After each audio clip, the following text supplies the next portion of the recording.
Math 2, Unit 11, Review Worksheet 1 through 6. What is the value of C that makes each trinomial a perfect square?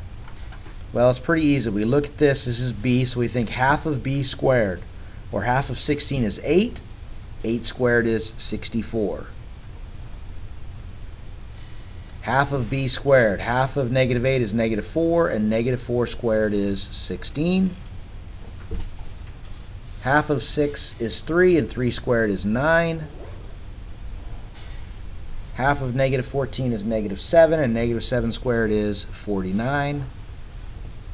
Oh, this one's a little trickier. Half of 5, well, remember it's half of B squared, so I write it like this. And 5 squared is 25, and 2 squared is 4, so this is actually our C value right there, 25/4. Okay, half of negative 24 is negative 12, and negative 12 squared is 144. Notice C's are always positive. All right, moving on to 7 through 10. Solve by completing the square. Express answers in simplified radical form and complex solutions in terms of I.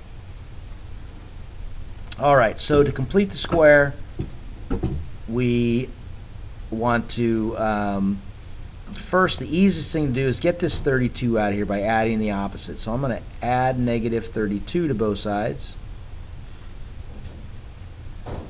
And then I'm going to write a squared plus 12a plus whatever I add, the C value, to make this a trinomial square, equals negative 32. And if I'm going to add it this side, I've got to add it to this side. So what am I going to add to both sides? It's always half of B squared, or half of 12 is 6, and 6 squared is 36. So I add that to both sides. Now the whole reason we did this is to make it a trinomial square, and now I know this can be factored into a plus 6 times a plus 6, because a times a is a squared, a times 6 is 6a, 6 times a is 6a, and 6a plus 6a is 12a, and 6 times 6 is 36. We added the 36 so we could get this, but we actually want to write it as a plus 6 squared, and that equals negative 32 plus 36 is 4. Why are we going through all this? Because now we can take the square root of both sides. The square root of a plus 6 squared is just a plus 6. And the square root of 4 is plus or minus 2. And we've talked a lot about why it's the plus or minus 2. It's because this is a squared. And then we simply subtract 6 from both sides, and we end up with a equals negative 6 plus or minus 2, which we know is a equals negative 6 plus 2, and a equals negative 6 minus 2. So our final answer is a equals negative 6 plus 2, or negative 4, and negative 6 minus 2, which is negative 8. And there's our two solutions. Now, from now on, I'll do a little simpler version, but that's the drawn out solution. So let's go over here. I'm going to subtract 44 from both sides. I get x squared minus 14x plus whatever I add to make it a trinomial square equals negative 44, and if I'm going to add it to the left, I have to add it to the right.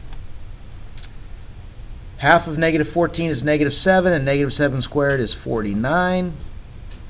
And so we'll add 49 to both sides.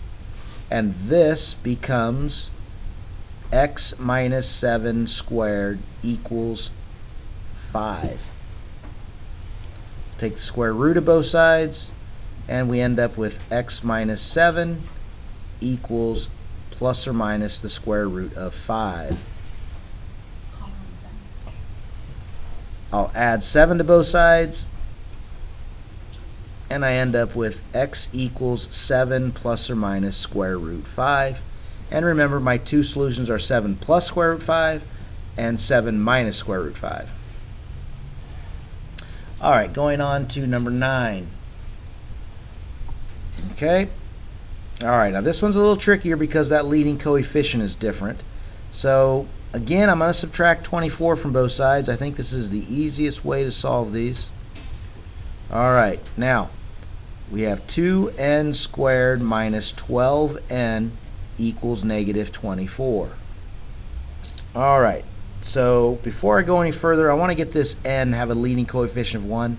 So I'm going to factor out 2, and what I end up with is 2 times n squared minus 6n. I still have to add something to this to make it a trinomial square, equals negative 24 plus whatever I'm going to add. So half of 6 is 3, and 3 squared is 9. Now this is where I got to be careful. I'm adding 9 inside the parentheses, but what is it really? It's really 2 times 9, or 18. This is the trickiest part of this unit, I think. And now the 2's still there.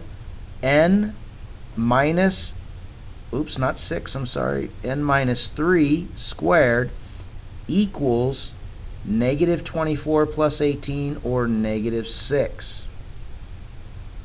Alright, if I'm going to solve, I got to divide both sides by 2, and I end up with n minus 3 squared equals negative 3, because I got rid of that 2 first. You guys, a lot of you forget to get rid of the 2 before you take the square root of both sides. Alright, now that I have this n minus 3 squared by itself, I'm ready to take the square root of both sides. The square root of n minus 3 squared is simply n minus 3. And over here, well, we've got the plus or minus. We've got to show that first. Remember, we never want a negative, and if we do, we take that out as an I, and square root of 3 remains square root of 3. Final step, add 3 to both sides, and we get n equals 3. We always put this first, plus or minus I root 3. Okay, last one on this section. I'm going to add 60 to both sides. And what do I end up with? I'm going to scoot it over a little bit. I got 4p squared minus 8p. I'm going to add something here, equals 60 plus whatever I add. Okay, well, before I can add anything, I got to factor out that 4 to get that p squared by itself. And if I'm going to factor out 4, this leaves 2, because 4 times p squared is 4p squared, and 4 times negative 2p gives me 8p. Now I'm going to add something to make this a trinomial square, equals 60 plus whatever I'm going to add. Okay, remember it's always half of b squared, so half of 2 is 1, and 1 squared is 1. But remember, if I'm going to add 1 inside the parentheses, what I'm really adding is 4 times 1, or 4. So I'll add that over there. Alright, so now we factor this. We have the 4 on the outside, and this becomes p minus half of 2 quantity squared equals 64. Don't forget to get rid of the 4. I'm going to divide both sides by 4. I get p minus 1 quantity squared equals 16. Now I take the square root of both sides, and I end up with, I'm kind of running out of room, but I end up with p minus 1 equals plus or minus 4. I add 1 to both sides. You guys are kind of losing it there. And I get p equals 1 plus or minus 4, which, sorry, but it equals, p equals 1 plus 4, which is 5, and 1 minus 4, which is negative 3. Wish I had a little better room. Okay. 11 and 12. These aren't my favorite questions, but right now we're just plugging numbers into the quadratic formula. Remember, the quadratic formula is negative b plus or minus the square root of b squared minus 4ac all over 2a. And here, before we can do this, we got to get this in standard form. So I'm not giving a lot of room here, but Let's go ahead and we're going to have to subtract 15 from both sides.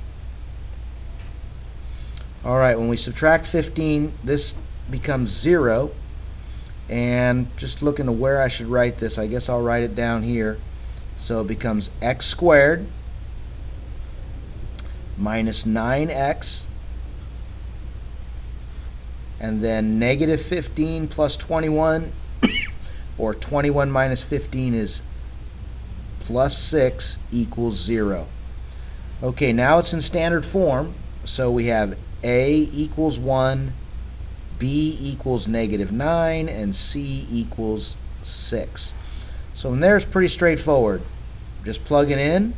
That's negative 9, and negative 9 goes there as well, and then 4 goes there, and a, which is 1, goes there, positive 1, and then c is 6, and whoops,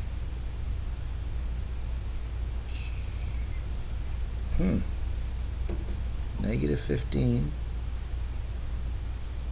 and 21 minus 15 is positive 6. So it looks like we got a mistake there. Let me just double check, make sure I'm not making a mistake. I'm subtracting 15 from both sides. 21 minus 15 is 6 the last time I checked. So we do have a mistake. And so that's got to be 6. And then 2 goes there, which is right there. And a is 1 again. Okay. Solve for x in 11a. Right answer in simplified radical form. Alright, so we have x equals negative times a negative is a positive 9 plus or minus the square root of negative 9 squared is positive 81 minus 4 times 1 is 4 times 4 is 24, so minus 24 all over 2 times 1, which is just 2. Alright, so that's x equals 9 plus or minus the square root of 81 minus 24, that is, what is that, 57? All over 2. Okay, and that's about as simple as it's going to get. So it's x equals 9 plus or minus the square root of 57 over 2. Alright, moving on to number 12. So now this is in standard form, so we can simply say that, I think I'll put it here, a equals 1, b equals negative 20, and c equals 91. So it's negative b, which is negative 20, plus or minus the square root of negative 20 squared minus 4 times a times c all over 2a. And when we simplify that, we get x equals negative times a negative is a positive 20 plus or minus the square root of negative 20 squared, or 400, minus 4 times 1 is 4, and 4 times 91, 4 times 1 is 4, and 4 times 9 is 36, all over 2 times a, which is just 2. So that becomes x equals 20 plus or minus the square root. Alright, 400 minus 360 is 36 all over 2. Alright, well that means x equals 20 plus or minus the square root of 36 is 6 over 2. So we can break that up as x equals 20 plus 6 over 2 and 20 minus 6 over 2. So that means x equals 20 plus 6 is 26 divided by 2 is 13. And 20 minus 6 is 14, divided by 2 is 7. So there's your two solutions.